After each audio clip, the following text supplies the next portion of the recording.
A little handout we've been giving around, but it's about issues, not about pay. It's been painted a little bit that we're a greedy pack of arseholes, and maybe it, but anyway, it's not about money at all. The original situation with the company was they came to the party on what we were asking there.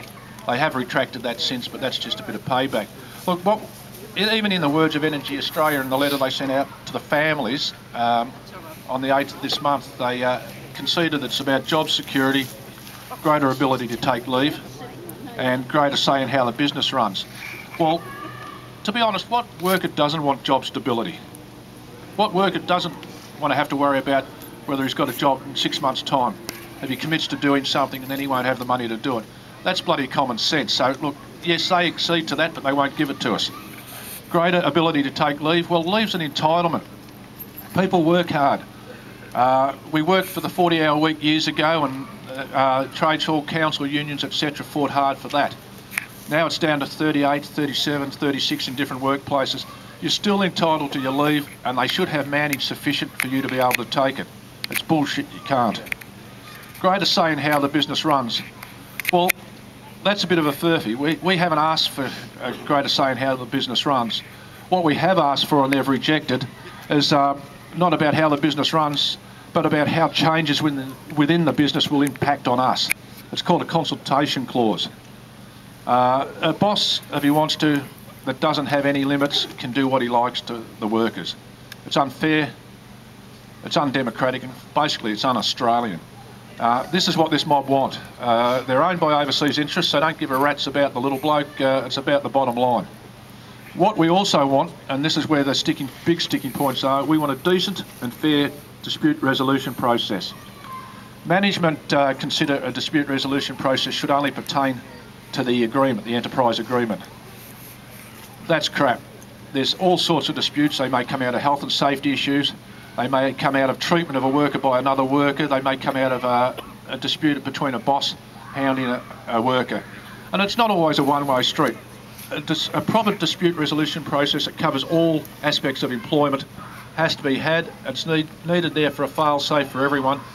And that process in itself enables us then, all the bosses, to take the program to Fair Work Australia and get some conciliation or a decision. It's only fair, and it's a basic right of any worker that they should have this process. The company doesn't want to give us that either, and that's one of the big sticking points. And the last, as I said before, a process of consultation over change. All businesses are experiencing changes in the demographic of their workforce. We want to be able to see how it's going to change and how it's going to be impacting on our workforce and the people that belong to us, the CFMU, the Latrobe Valley and the mining and power generation industry. That's all we ask, just a fair say about what happens. In essence, they really don't have to listen to us, but we just want to be able to have an input. Look, we're not about wanting any favours from Energy Australia, and even the union concedes that you have to have employers to have jobs. We're not about to cut the neck off the goose that lays a golden egg. We need them, but we want them to appreciate us. Having said all that, you know, just I suppose the statement we're trying to make, we're workers, and we're still workers. We're not striking, we're locked out, remember that. We're not striking. All we want is a fair go, and we want parity with the rest of the industry here in the valley. Don't be fooled by costs and people saying wages are too high and it's affecting businesses. We're not making a cheap pair of jeans in Bangladesh or shoes in China here, where you can talk about threatening halfpenny a week for the people. We're talking about a power industry that's milking millions of dollars on an annual basis, billions of dollars on an annual basis. They sell to Australians and they sell in Australia, but they're trying to impose third world and overseas boundaries on our workers, and it's just manifestly unfair, and basically it's un-Australian. Thank you. And what I'll do now, before we go too far, we've got a few people there. Father Bob's going to say a few words in a sec, but we've also had a couple of people work hard to get this together. Both Beth and Vic in the office from the CFMU have done a lot of work the last few days, and it's been at very short notice, and we thank them. We thank all the guys too that, you know, as I said, they come here every day as though they were going to work. They rotate their shifts on their regular shift pattern. They're working here, they've been putting up with the cold and that of a night time. We thank them for making the effort to stand on their dig and be the people, the honourable people they are. But having said that, I'll hand you over to Father Bob. I don't want to fall over, because I've gone in the legs. Now, I'm legless. And in the old days, this meant that you were pissed. But see, this is the first time you've seen anybody who's legless who's sober. See? Because something happened to me half a dozen months ago. Apart from being thrown out of my parish, I got only the yellow card. Don't forget, it wasn't the red card. It's only yellow. It's only we don't like you.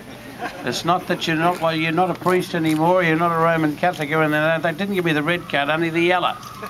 So I'm able to wander around the place, and I'm calling this a visit to the parish without borders. See what I mean? In case I was stopped on the road by the church police or something, I said, "What are you doing here?" So I rang his lordship yesterday, the Bishop of Sale, whose name is, everybody knows it, it's on their lips all the time, Chris Prowse.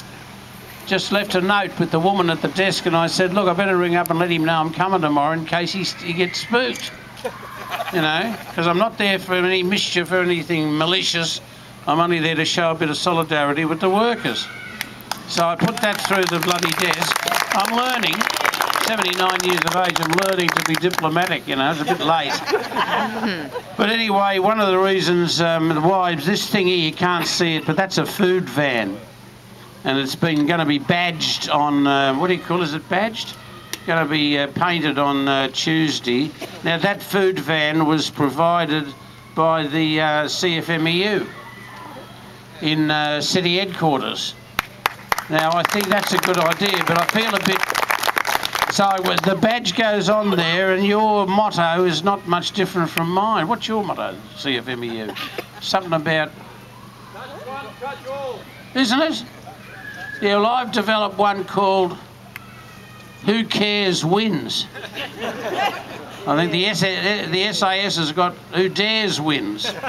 That's you lot, isn't it? But mine's got to be Who Cares Wins. So I thought I'd come down to some gathering of the CFMEU at least and publicly state that we're very grateful for that, because that helps not only to feed people, as you know, because you're getting fed today, but the thing that stays behind after you've had a feed is that you're still isolated, isn't it? And this is in Flinders Street, for God's sake. You know, so you're feeding them in Flinders Street, 120 of them, I think, last night, and 120 of them tonight. But after we're gone, and after Vinnie's is gone, and after the Salvos have gone, well, then you're left on your Pat Malone, isn't it? And that's the same with you, you see. So, I mean, that's another reason why I'm here, is because I understand, especially Yallourn is the heart of Victoria because of the power. If there ain't you, I was in Werribee the other day and I said the same thing there, but that was for different reasons. See, I said all roads lead to Werribee, don't they? But in this case, it's a bit more positive, isn't it? That all roads lead to Yallourn, because without you lot, well, and then everybody's powerless, let alone legless. So I'm here today, I suppose. I said to somebody before, if I'm the poor man's Dalai Lama, you know, if we were the rich or something and we were paying £1,000 for a seat, you'd be able to listen to the Dalai Lama going on about peace and about the universe and about all that stuff. Well, I'm the poor man's Dalai Lama. I'm not anywhere near that. And then all I'm saying is the same kind of thing. That if we have to learn to, what's the word? Communicate, isn't it? Care, communication and concern is the motto of the God Squad. The bikies. See? No, not the Finks. Not the Finks. No. Or not the Angels. No. But the God Squad. And they've had it for years and years. Care, communication and concern. And I reckon that's what we're doing here today. And I can only come down here with respect to you. Plus also I said to myself in the car on the way down, I said, listen, don't forget your Roman Catholic priest. Wherever you go these days, you should be publicly apologising for any damage that the Catholic clergy have done in the place that you're visiting, isn't it? You know what I mean? There's another reason why I keep going. I think some bloke on Twitter, a priest in New South Wales, said to me on Twitter, why don't you get out of the belief the younger people have a go? You can't, they don't know what you're talking about. Give them a go, let go of the steering wheel and hand it over to somebody else. And I'm saying, well, you know, I mean, fair enough, but I think at the same time when you get old, you get bold. You know what I mean? So you don't really care, you know. whether they follow you up the highway and you never get home, because you've got to say that tell the truth, whole truth, nothing but the truth as you see it. And that is that wherever you people are gathered together, whatever about God, well, at least good is being done here, isn't it? And wherever good is being done, as far as I'm concerned, religiously speaking, well, then that's where God is. Not in your churches, not in your monasteries, but wherever you people are. And especially people who've got kids and they're doing their best to make do with what they have. I think the paper says today, amongst other things, things like people who come from a poor background, oftentimes their kids don't do as well as the kids who come from a rich background. Now, how long it took them? 200 years to work that out. You know what I mean? And here we are today saying, look, all we are saying is give peace a chance, isn't it? Yeah, did he say it before me? Oh. So to finish off with, because otherwise I'll be thrown out, I've got a thing here. Wait a minute, don't go. Come a long way for this. Where is the bloody thing? Oh. Well, I'm looking for... Can you hang on to this? Ah, here it is, thank God. Yeah, well, you better do something religious, I suppose. No, not a collection. No, see, he went straight for his pocket. A good Catholic boy. Straight for his pocket. It says here something like, and I'm a bit of a fan of the unknown God. Because everybody wants to put a name and a label and all that and claim God. Well, I'm not interested in any of that. I'm keen on the unknown God. The ingredients that you can drop into things and you don't notice that it's gone in, but it makes a difference. You know what I mean? And I got this, I said to myself, you better say something that sounds like a prayer. Please be with the workers of the Yallourn power station and their families, those who are on both sides of the fence. Is that all right? No? He says no, it's no good. Can't we pray for the others as well as for ourselves? Is that all right?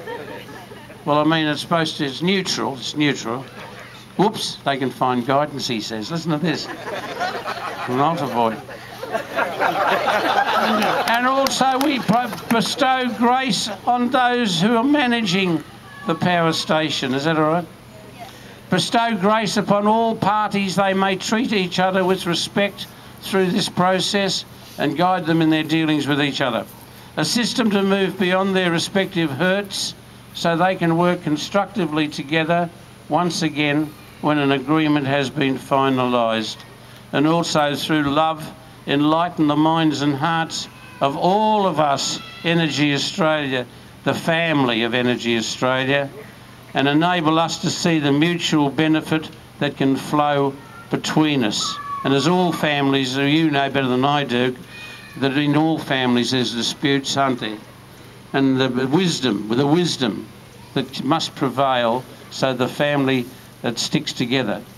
So that's what we're trying to do today. Anyway, thanks for having me, and I'm sorry for talking so long, but it's just, it brightens up my life to come here more than hanging around with the aspirational class in Victoria Avenue, Albert Park, because they wouldn't know, well, you know, they think they're broke, for God's sake. You know, they're parking their, what is it, the 8-cylinder turbo-driven Volvo four-wheel drive, park it outside Jock's Ice Cream, where the ice cream costs about £100 a scoop. And they reckon they're broke, you know. So it's great to come from there to here, and you inspire me, and I'm so grateful to you and the invitation. And by the way, will I confess?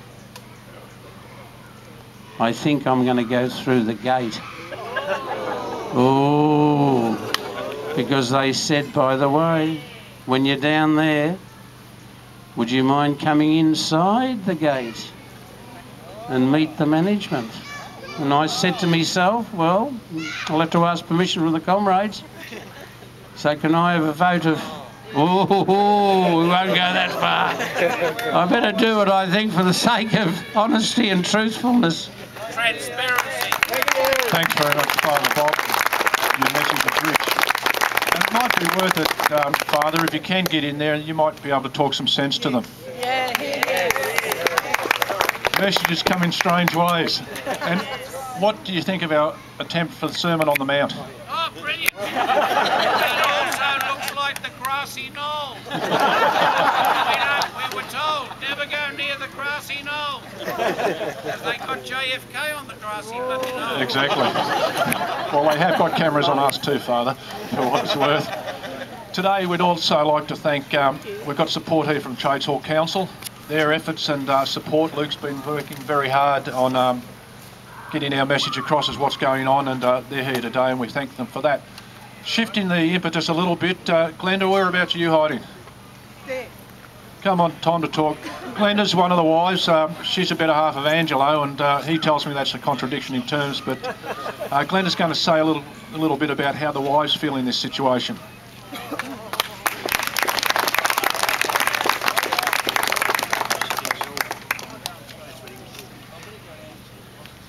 Hi everyone, how are you?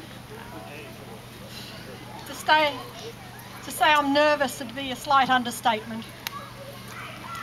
I just have a small bit that I wrote here, and I just started out with the Latrobe Valley was once a thriving, bustling, vibrant place, but it's been declining. Since about 2000 you can feel it struggling for survival. However, within the community, there are individuals who decide to fight against this decline and who choose to change things. These are ordinary people, just like you and me, who decide to start different groups. Things like MADRA, the Murray Traders Association, Make Murray Glow, you may have heard of some of these.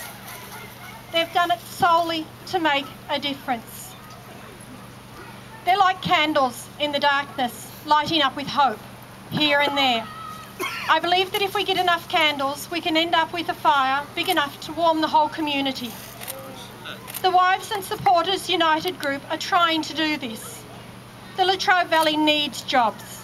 The businesses need the money that the families spend, and we need the flow-on effect that this creates to bring the Latrobe Valley back to what we know it can be, a thriving, bustling, vibrant community. I have this refrain that keeps going through my mind, that for evil to succeed, all it takes is for good people to do nothing.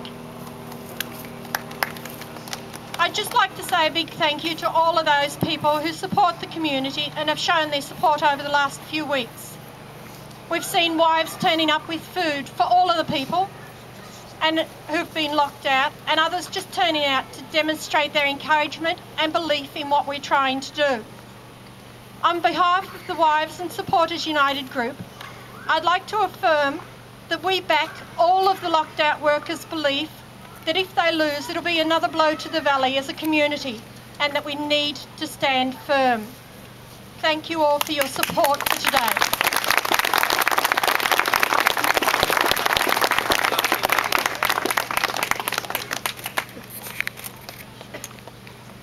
Just a quick, if any of the wives are interested in joining the group, come and speak to myself or Glenda or Jill, wherever Jill is, hands up. That'd be terrific. The more the merrier. Thank you. Thank you, ladies. We won't keep you much longer, and then we'll get back to the snags, but Graham, I think you've got a few words to say. Graham Middlemas, Victorian District Vice President, one of my bosses, so I've got to be nice to him. Then again, everyone's my boss. Thanks everybody. One of the problems in having a union run by old blokes, they've got poor memories. We've forgotten one of the speakers. Senator John Madigan has come today. He's standing over here and he'd like to have a word with you.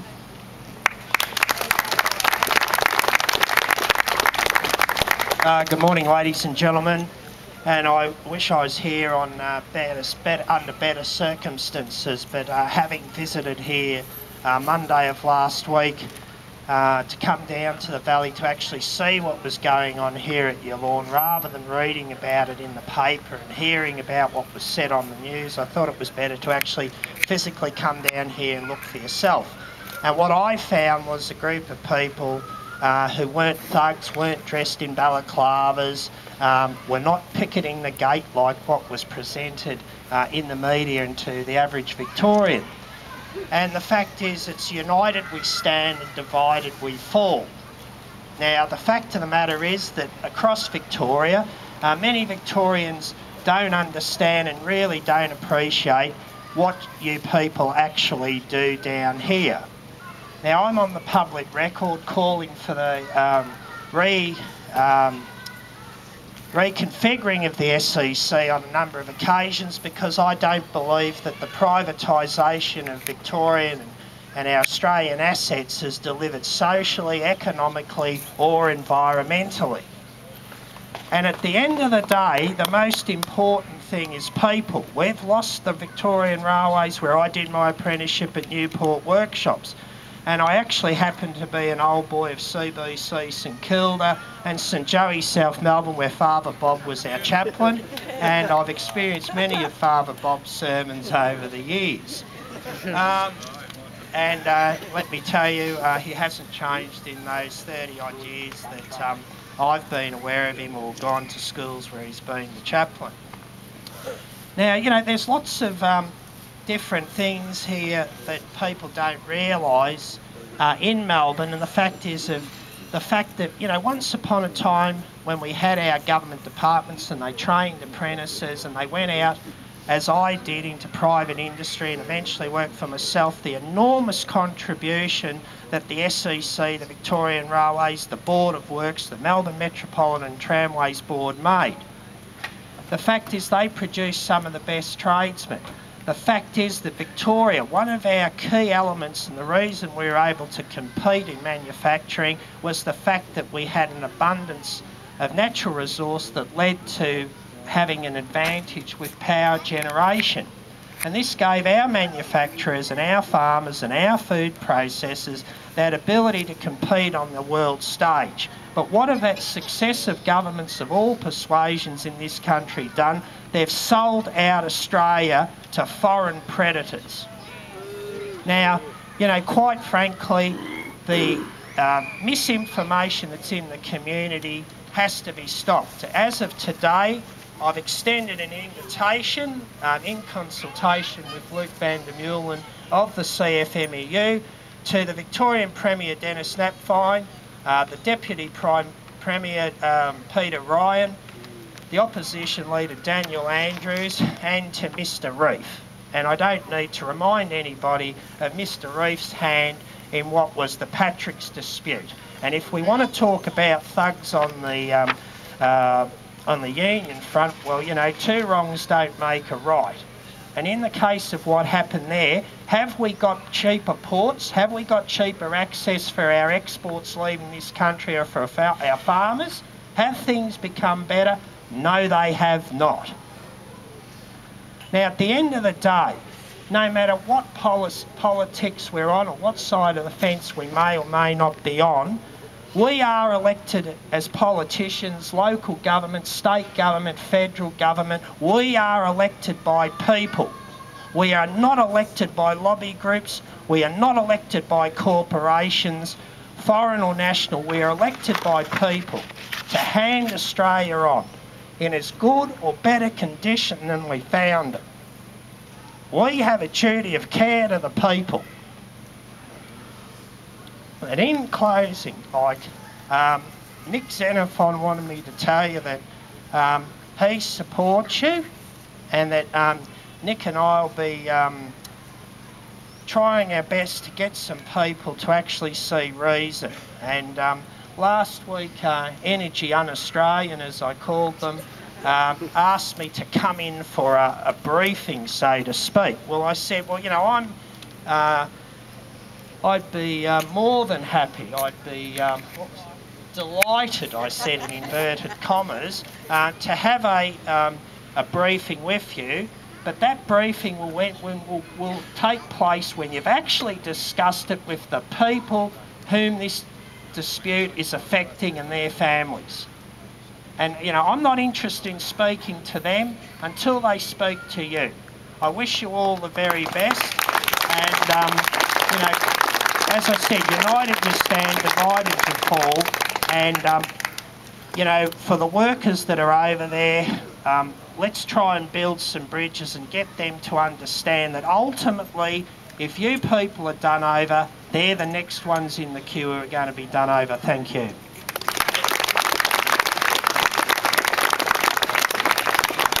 Thanks, Senator. The Senator was also responsible for the donation of the crate of potatoes over there. Our guys have bagged them up.